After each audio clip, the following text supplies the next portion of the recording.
SwayamPrabha. Digital India. Educated India.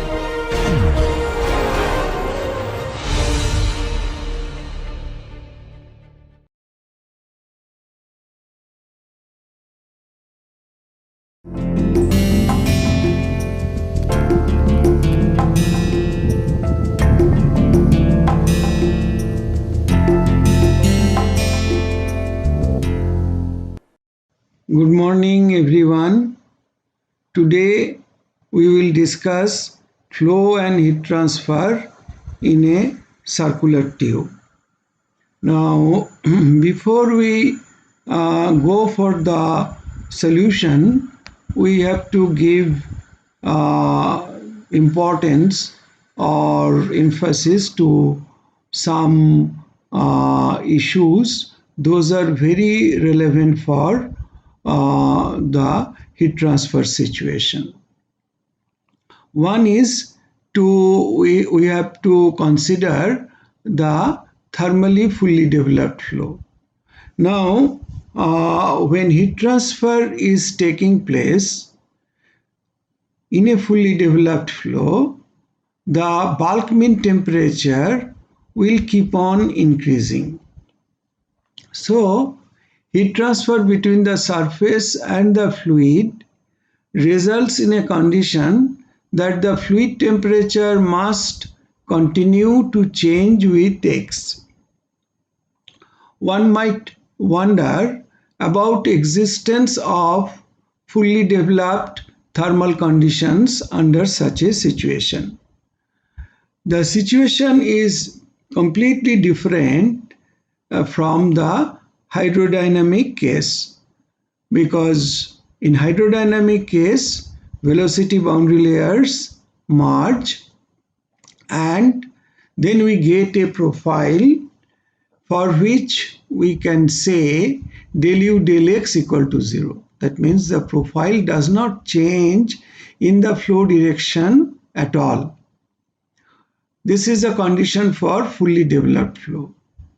In the presence of heat transfer, we cannot say dTm dx equal to 0. We can clearly see how dTm dx varies. We cannot say also dt dx at any radial location is 0, because at any radial location, if you keep on varying x, we will see that temperature is increasing at that radial location with x. So dt dx equal to 0 is also not valid, and dTm dx equal to 0, this is also not suitable. So we have to find out an appropriate condition for thermally developed flow. We introduce a dimensionless temperature which is given by Tw minus T divided by Tw minus Tm, condition for which this ratio becomes independent of X is known to exist. Although the temperature profile Tr continues to change with X, the relative shape of the profile does not change and the flow is said to be fully developed. So instead of dTm dx equal to 0 or dt dx equal to 0, the condition is ddx of Tw minus T. Tw can be a function of X and T is function of R and X both, divided by Tw minus Tm, where Tm is only function of X. Now ddx of Tw minus T divided by Tw minus Tm equal to 0. That is, Tw minus T changes in the same way as Tw minus Tm. So now we can write the derivative of this quantity. So TW minus TM into dTW dx minus dt dx minus TW minus T into dTW dx minus dTm dx divided by TW minus Tm whole square equal to 0. Now we can go term by term. First term will be 1 by TW minus Tm into dTW dx. Second term will be dt dx multiplied by 1 by TW minus Tm minus TW minus T divided by TW minus Tm square dTW dx plus then TW minus T divided by TW minus Tm square into dTm dx equal to 0. Now we can rearrange these terms and we can write dTW dx minus dt dx minus TW by T divided by TW minus Tm into dTW dx plus TW minus T divided by TW minus Tm into dTm dx equal to 0. So dt dx we can dt dx equal to we can keep dt dx on left hand side and transfer all the terms on right hand side, and we can write dTW dx minus TW minus T by dTW by TW minus T divided by TW minus Tm dTW dx plus TW minus T divided by TW minus Tm dTm dx. So this becomes the expression for dt dx. And usually we get two surface conditions. One is uniform heat flux.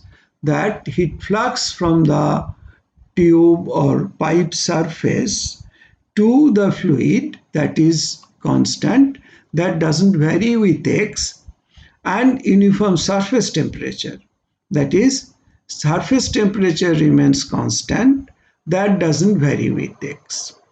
So these are the two conditions. QW double prime equal to constant or dTW dx equal to 0. Now QW double prime constant, the tube wall were heated as if the tube wall were heated electrically or the outer surface were uniformly irradiated. So then we can get such condition, and for dTW dx equal to 0 we get this condition, constant wall temperature, if a phase change were occurring at the outer surface. So a tube maybe or pipe may be heated by steam. So basically the surface temperature will remain at the saturation temperature of the steam. So however, for constant heat flux we get dTW dx equal to dTm dx.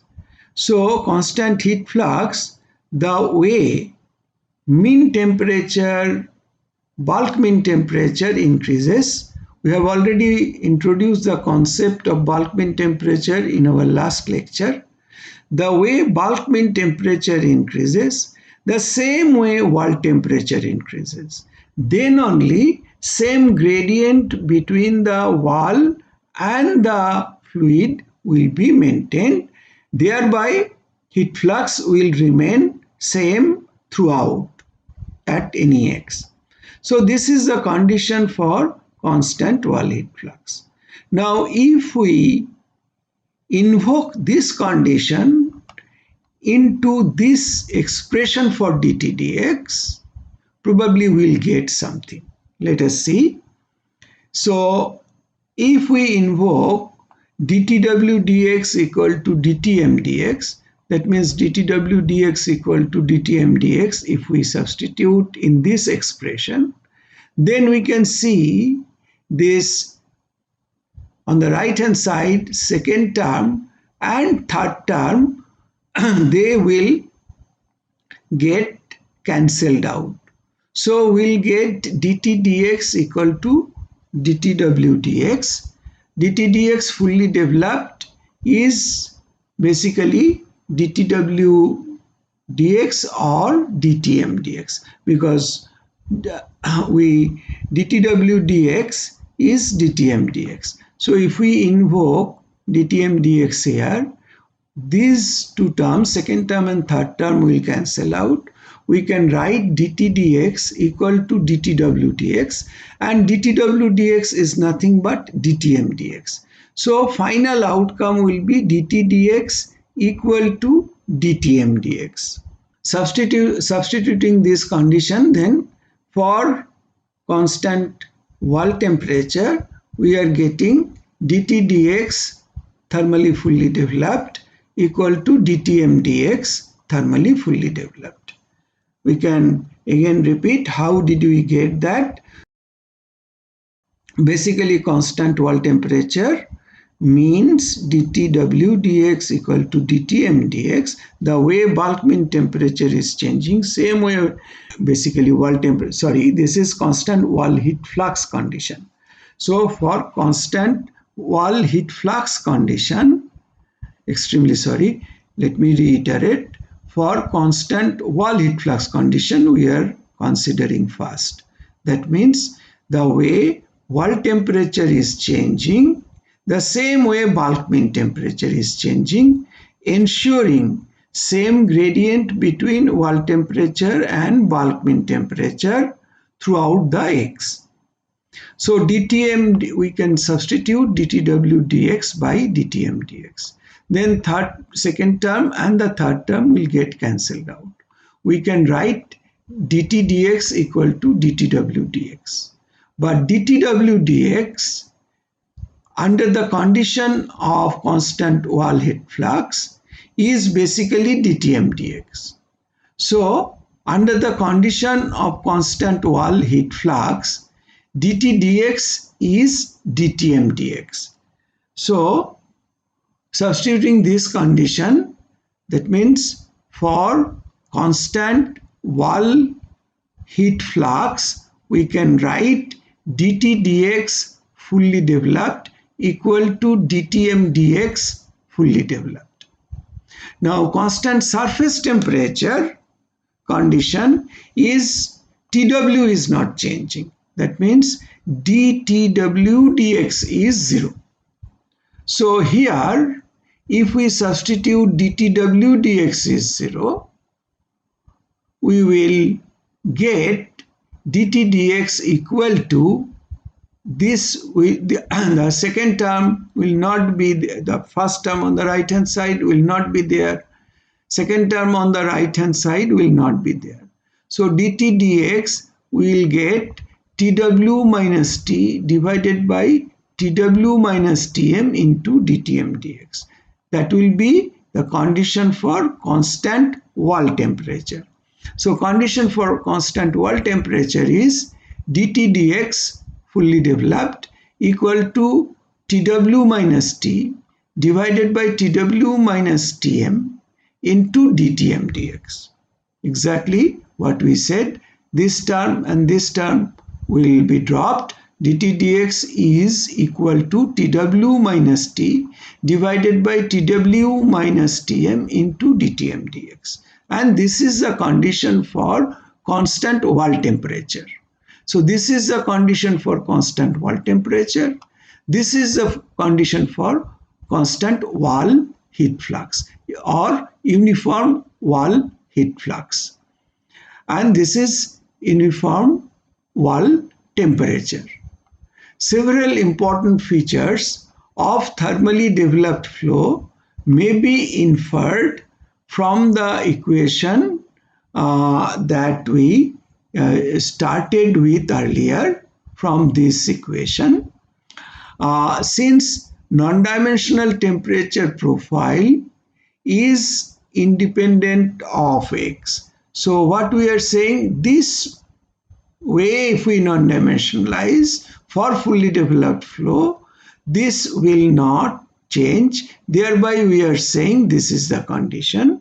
And so that profile, that means this profile is not changing with x, so its derivative with respect to r will also not change with x.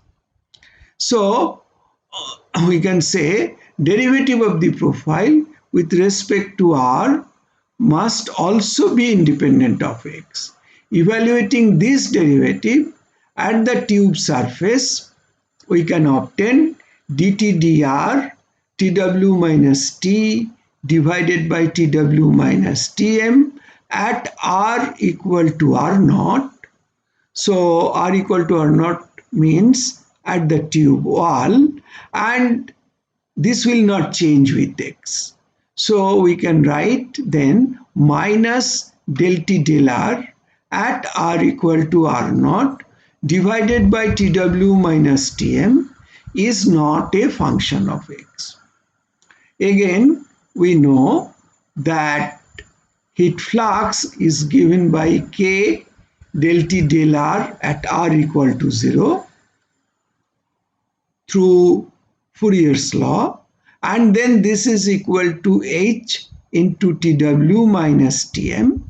So we can write minus dt dr at R equal to 0 divided by Tw minus Tm equal to H by K.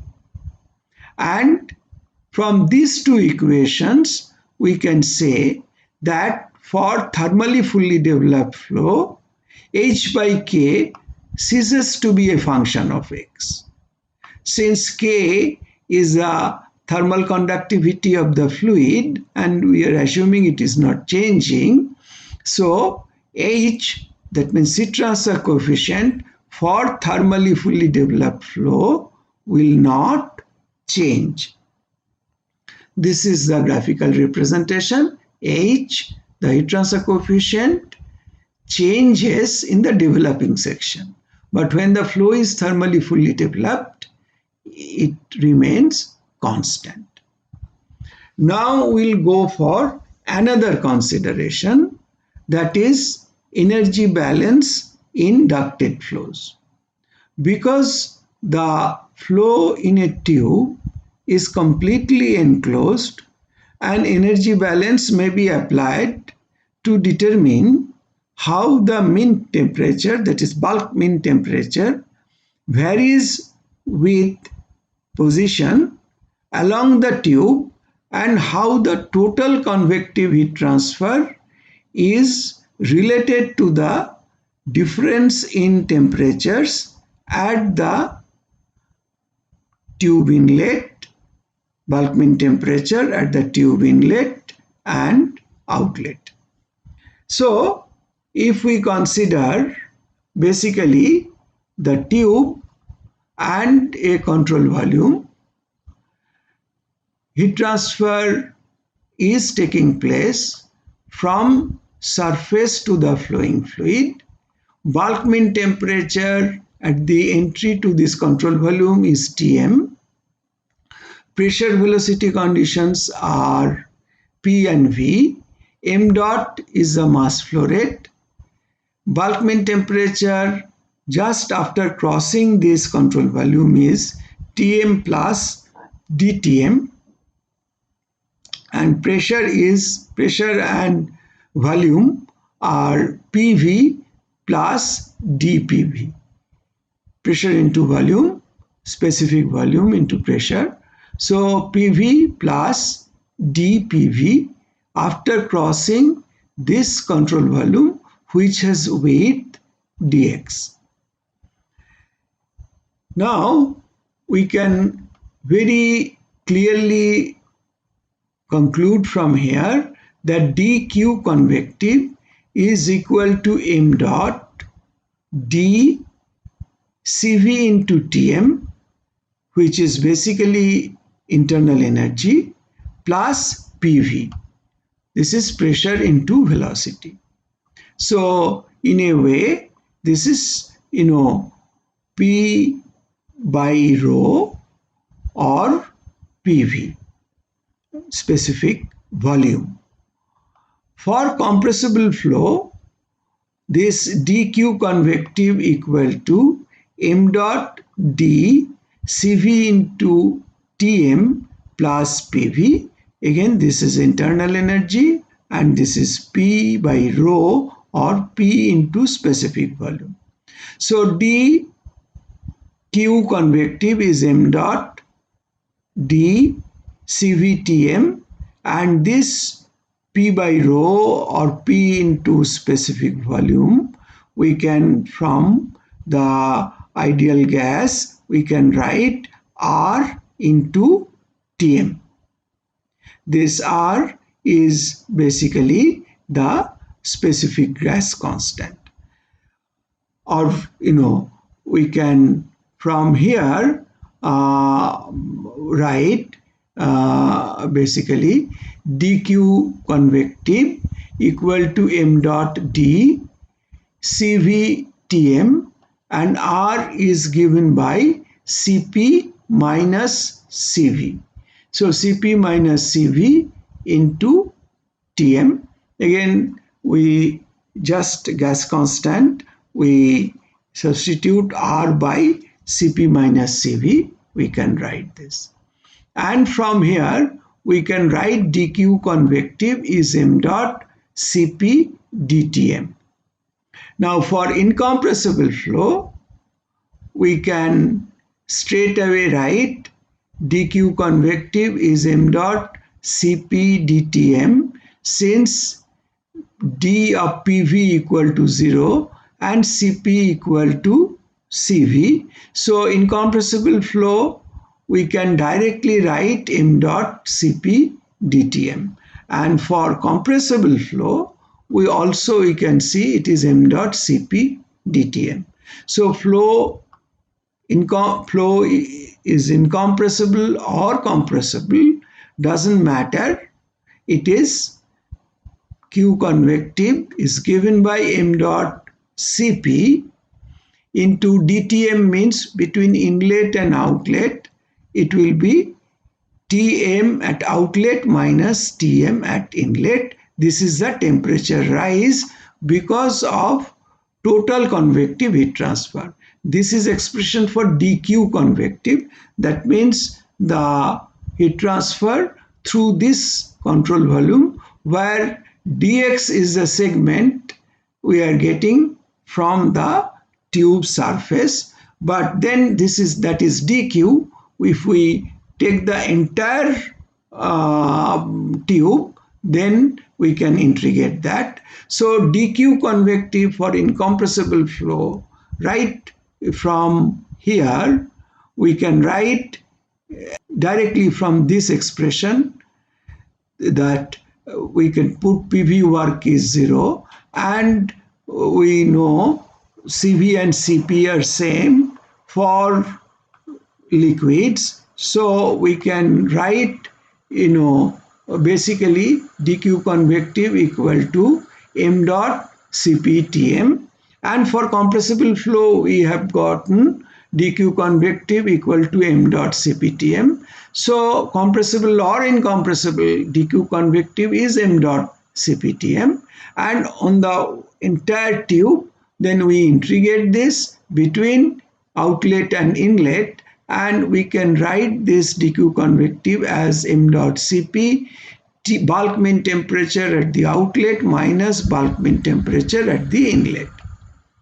And we will remember that dq convective is m dot Cp into dTm. Now this basically what was dq convective? dq convective was heat flux into perimeter into dx. This control volume, the area through which heat transfer is taking place is basically perimeter into dx, that is the transfer area through which the QW double prime is acting. So QW double prime into perimeter into dx is m dot Cp dTm.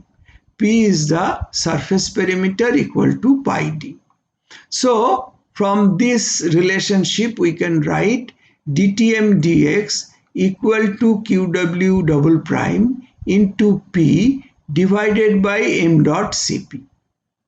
Or we can also write QW double prime heat flux as H into TW minus Tm. So this is equal to P into H into TW minus Tm divided by m dot Cp.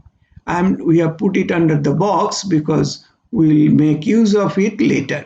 So long TW is greater than Tm, heat transfer to fluid will take place and Tm will increase with X.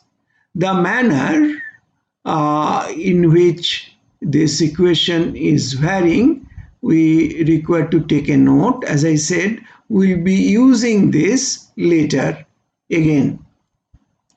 Now, for constant surface temperature case, P may vary with X, but it is constant for a pipe or for a tube.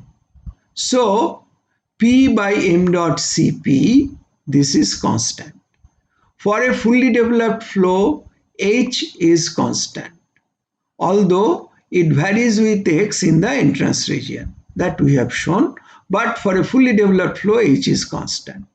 So finally, that means P is constant, H is constant, m dot Cp is constant.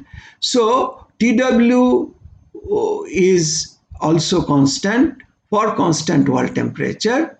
So Tm will vary with X, Tm will keep on increasing, except for the trivial situation when Tm becomes equal to Tv. Obviously, when Tm becomes equal to Tw, there will be no heat transfer.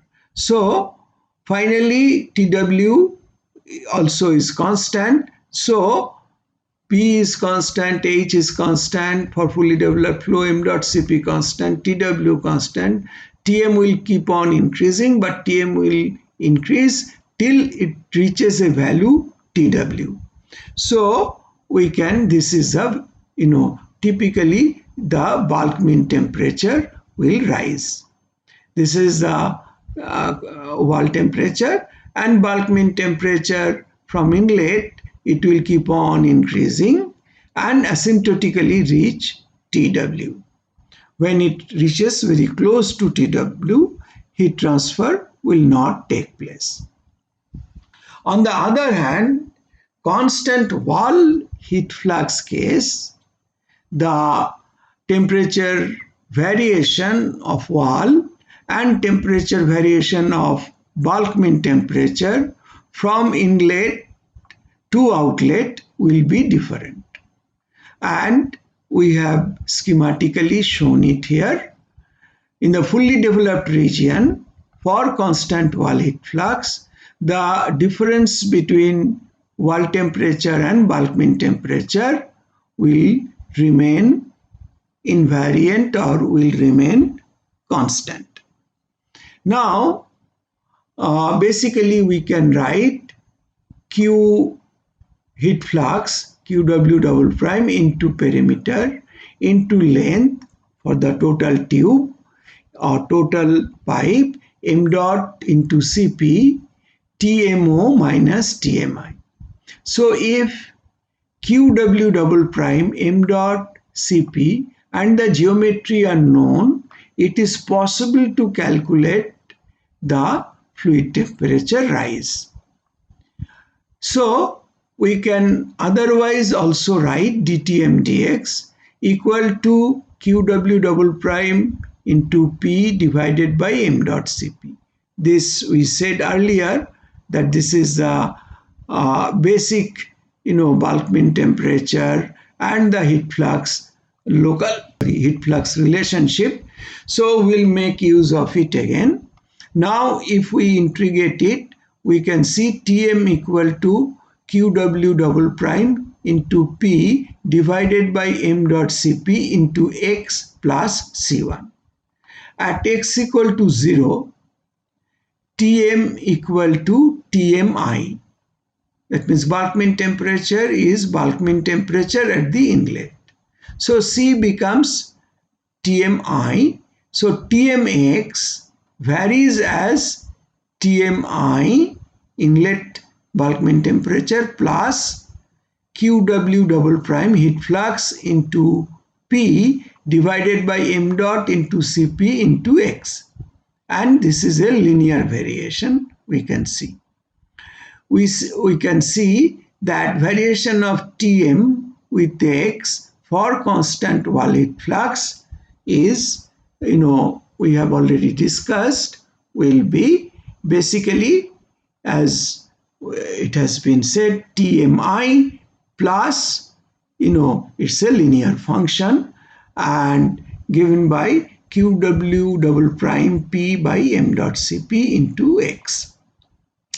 So for variation of Tmx with x for constant, so this is basically for constant wall heat flux.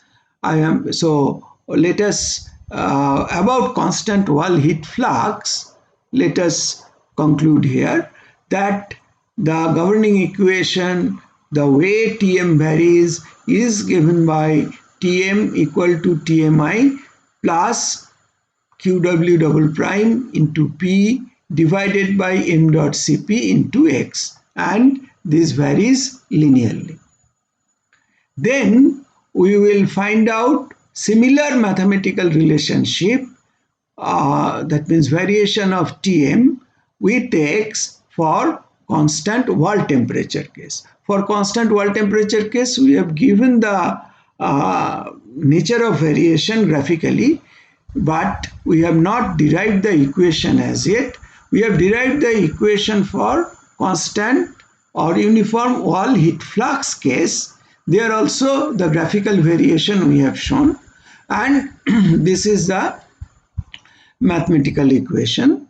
And for constant wall temperature case or uniform wall temperature case, again,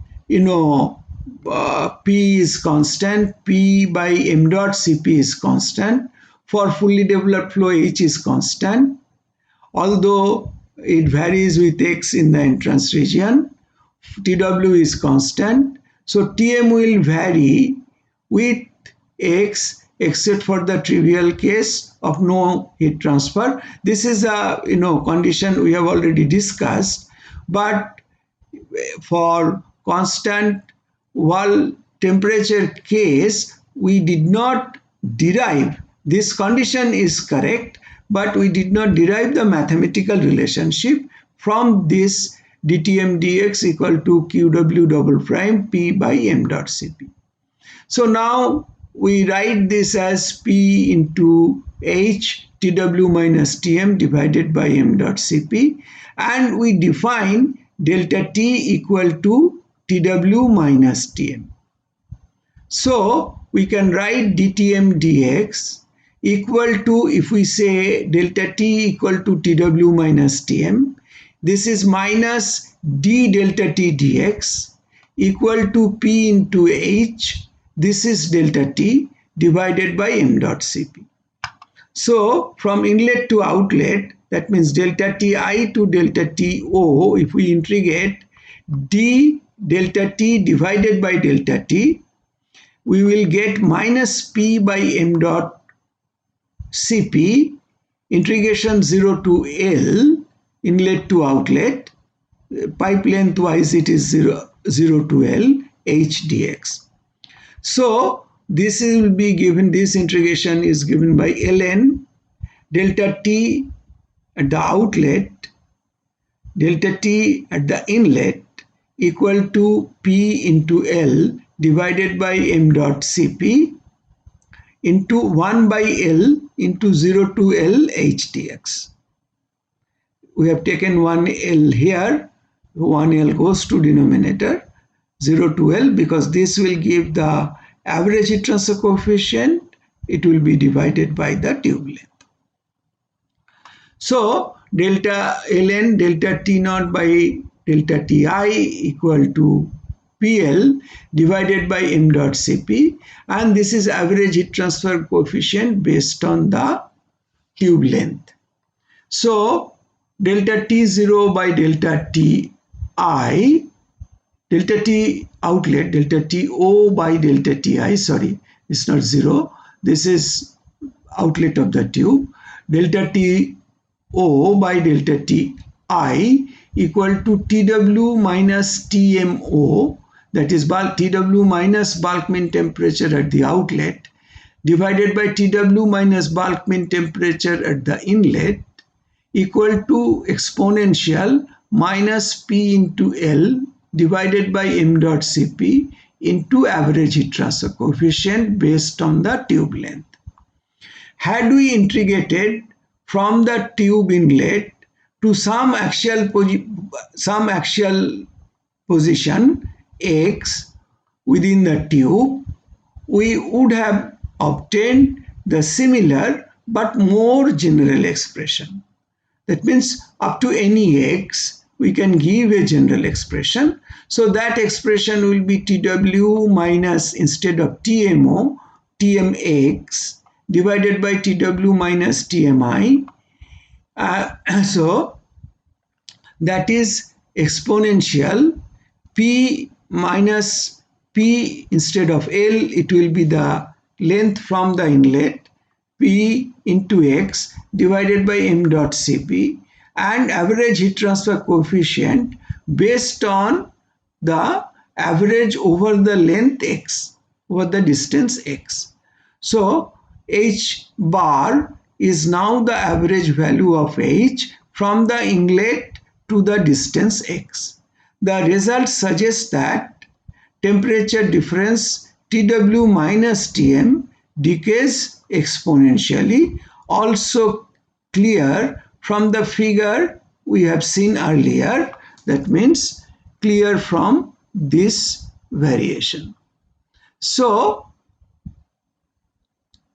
and overall Q convective, that means how the fluid is getting heated up, we can write m dot into Cp, Tmo, bulk mean temperature at the outlet, minus bulk mean temperature at the inlet.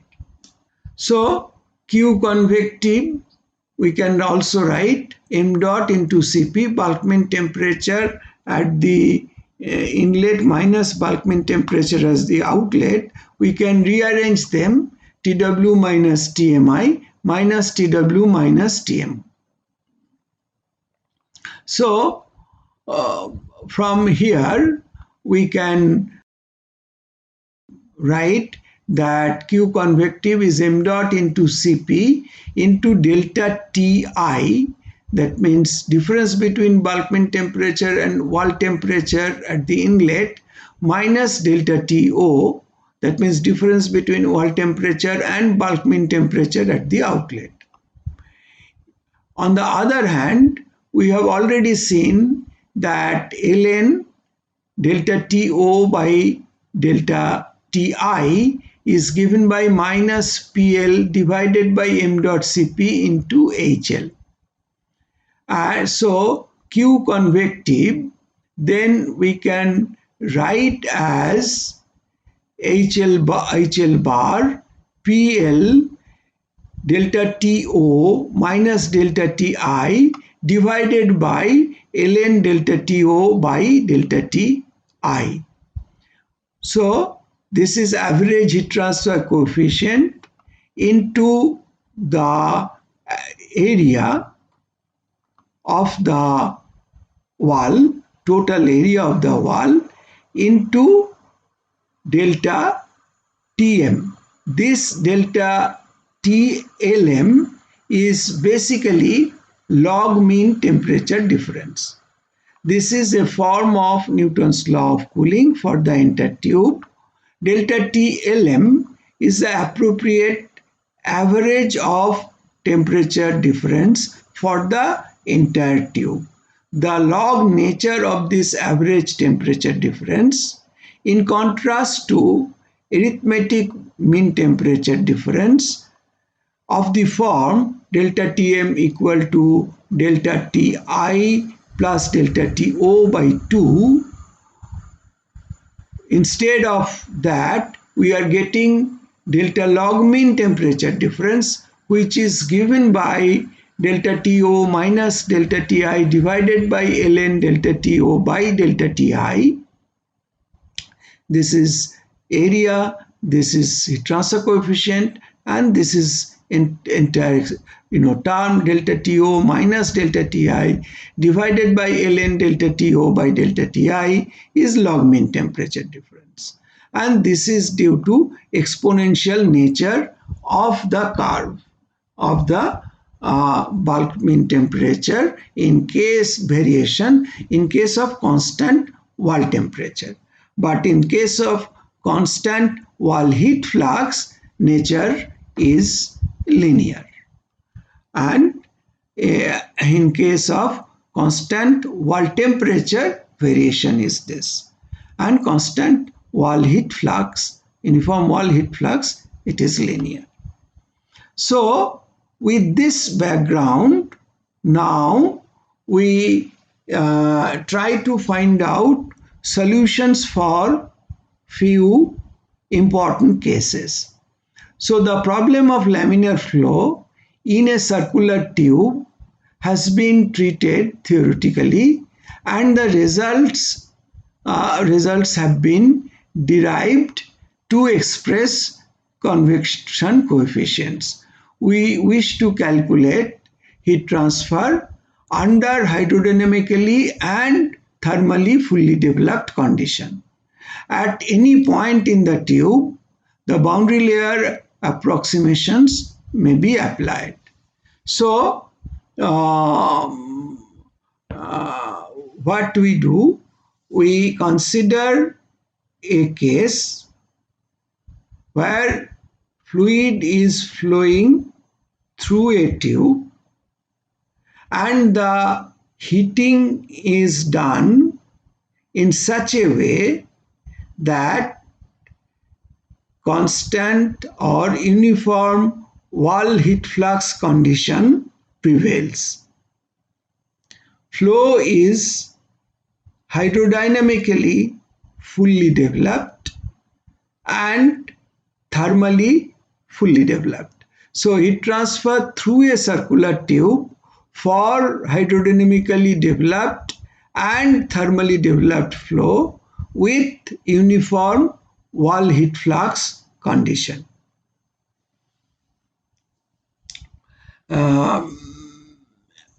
So we will consider the thermal boundary layer equation. U del T del X.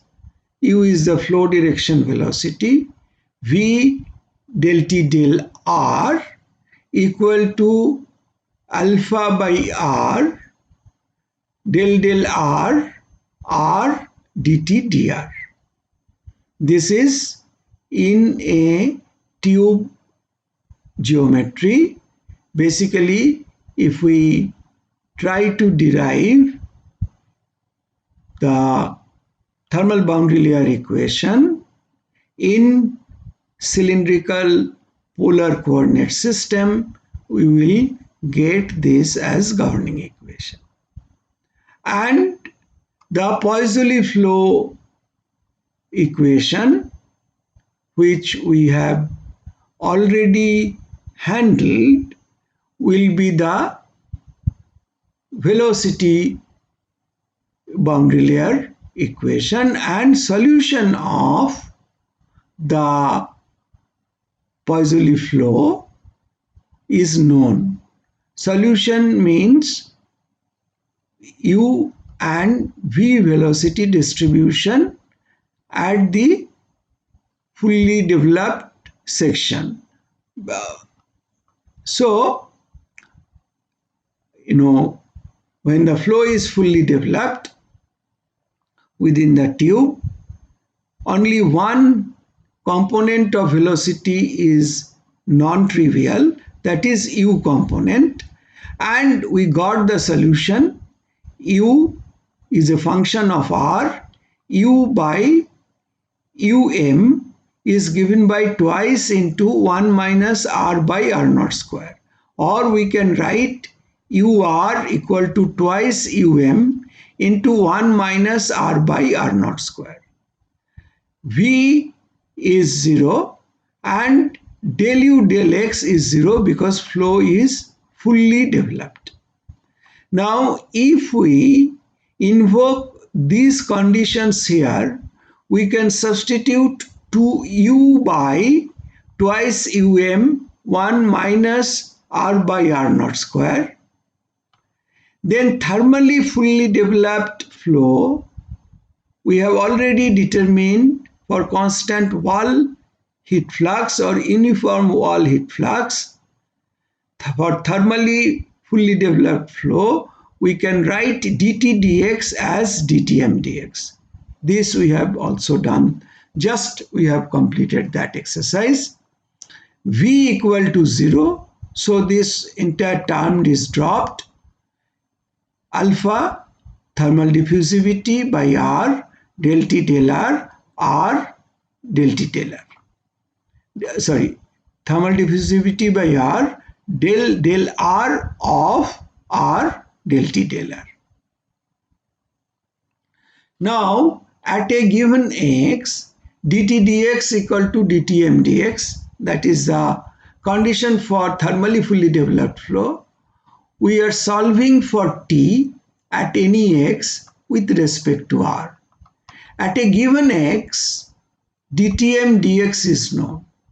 At the outset we said that dtm dx is a linear function, and from inlet how it varies up to a given x is known.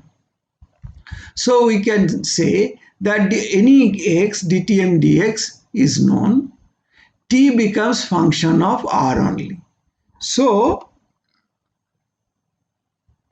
this equation we can write as dt dr. So what we can rewrite, alpha we transfer to the other side, and on the right hand side we can write 1 by r del r of r del T del r, but T is only a function of r with all of these conditions. So we can write, after transferring alpha to the other side, 1 by r ddr of r dt dr. So 1 by r ddr of r dt dr, and when we transfer alpha to other side, from there we can write twice by alpha dt dm into 1 minus r by r naught square. So we integrate once. We can write r dt dr equal to twice by alpha dtm dx, or this r will come to right hand side before integration, then we perform the integration. So r square by 2 minus r4 by 4 r naught square plus c1. And then again we divide the whole equation by r, we get dt dr, and we integrate it again. We get t as function of r equal to twice by alpha dt dm, here r square by 4 minus r4 by 16 r naught square plus c1 ln r plus c2. And we know that r equal to 0, t is finite, which makes c1 finite, since this is the condition we can very readily apply at r equal to 0 at the center. T is finite. In order T to be finite, C1 has to be 0. And at r equal to r naught, T is TW. So we can write then, C2 is TW minus. So we substitute r by r naught and this becomes TW. Then we can write C2 and we can calculate then C2. So C2 becomes TW minus twice by alpha dt dm into 3 r naught square by 16. Now, since we have found out C2, C1 is 0, TR we can write as TW minus twice r naught square by alpha, which reorganize the terms, dtm dx, and within bracket we take 3 by 16 plus 1 by 16 r by r naught to the power 4, because this term will come, and minus 1/4 r by r naught square. So this becomes the expression for T as a function of r. Now, if we go by definition of bulk mean temperature, that is given by twice r naught square, integration between 0 to r naught, ur, tr, r dr.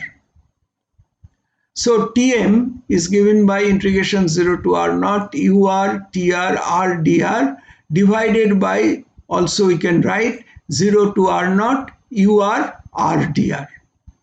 So when we evaluate Tm, we substitute in this integration, which is numerator, 0 to r naught, ur is twice 1 minus r square by r naught square into r, and then tr.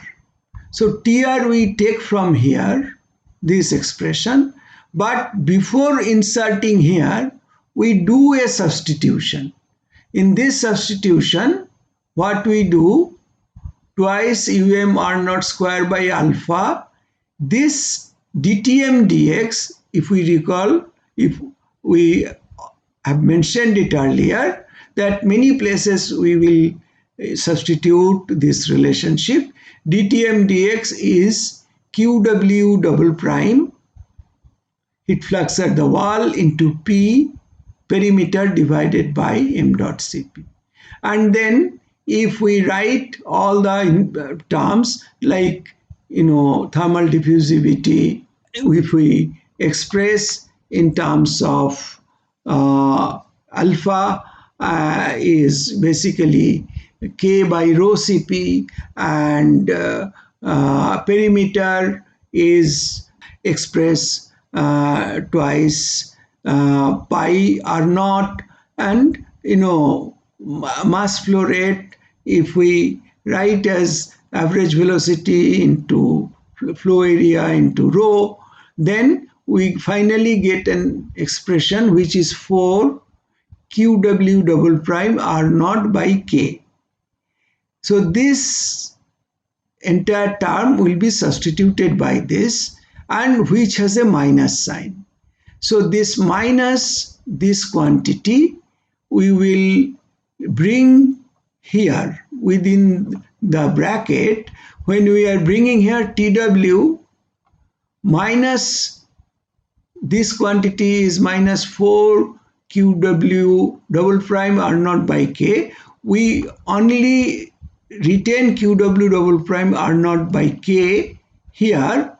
Minus 4 we transfer within the bracket, and then we get R by R naught square minus 1/4 R by R naught 4 minus 3/4 dr divided by UR given by 0 to R naught twice um 1 minus R by R naught square dr.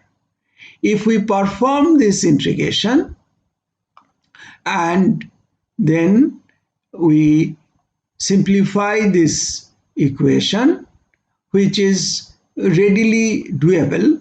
We have already written, step by step, and now performing the integration dividing by the denominator is a very simple task. We can readily see the outcome, and this will be then Tm minus Tw equal to Qw double prime into R naught by K, and after integration and substitution of upper limit and lower limit in this integration, we will get minus 11 by 24.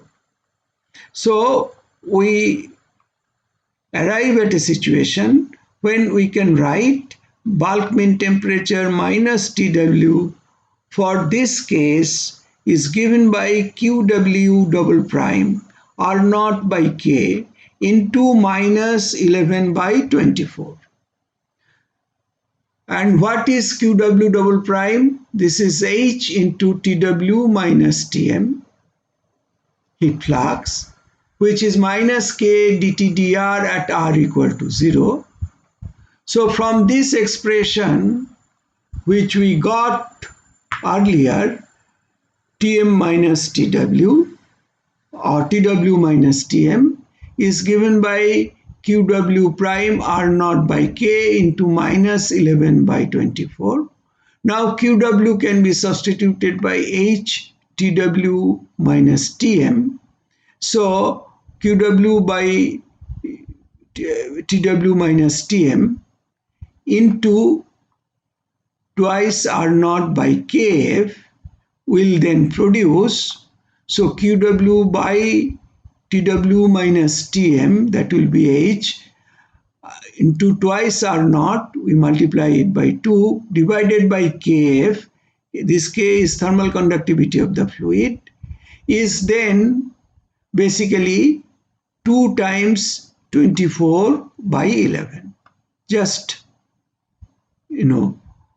rearrange the terms, and this quantity is nothing but H into twice R naught is diameter by Kf, which is Nusselt number based on the dark diameter, and it is basically 4.36. So we get an expression for Nusselt number based on dark diameter on the tube when the flow is thermally and hydrodynamically fully developed.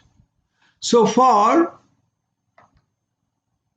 uniform wall heat flux boundary condition, the fully developed laminar flow in a tube, fully developed means it hydrodynamically and thermally fully developed, the Nusselt number based on dark diameter is given by 4.36, and we can see that this is no longer a function of Reynolds number and Prandtl number. This is independent of Reynolds number and Prandtl number. That means any fluid we use, any velocity we use, so long the flow is laminar and thermally fully developed, hydrodynamically fully developed, heat transfer will keep on taking place, and the heat transfer coefficient is such that Nusselt number based on dark diameter will be 4.36. Finally, the fully developed temperature profile. See, fully developed temperature profile, we gave the expression and we substituted also this terms, twice r naught square by alpha into dTm dx, which is basically 4 qw double prime r naught by k. So now we can write the final expression after substituting this and taking minus 4 inside the bracket, retaining qw r naught by k here. We can get this expression tr equal to tw plus qw double prime r naught by k into r by r naught square minus 1/4 r by r naught to the power 4 minus 3/4. So this is in terms of tw. If we want to write in terms of tm, because tm and tw are related by this quantity, so if we want to write in terms of tm, then we can write tr is tm plus qw double prime into r naught by k into r by r naught square minus 1/4 r by r naught to the power 4 into 7 by 24. So this is basically the expression for temperature profile in the fully developed section, that means hydrodynamically fully developed and thermally fully developed flow, and Nusselt number is given by 4.36. Thank you very much for your interest. Thank you.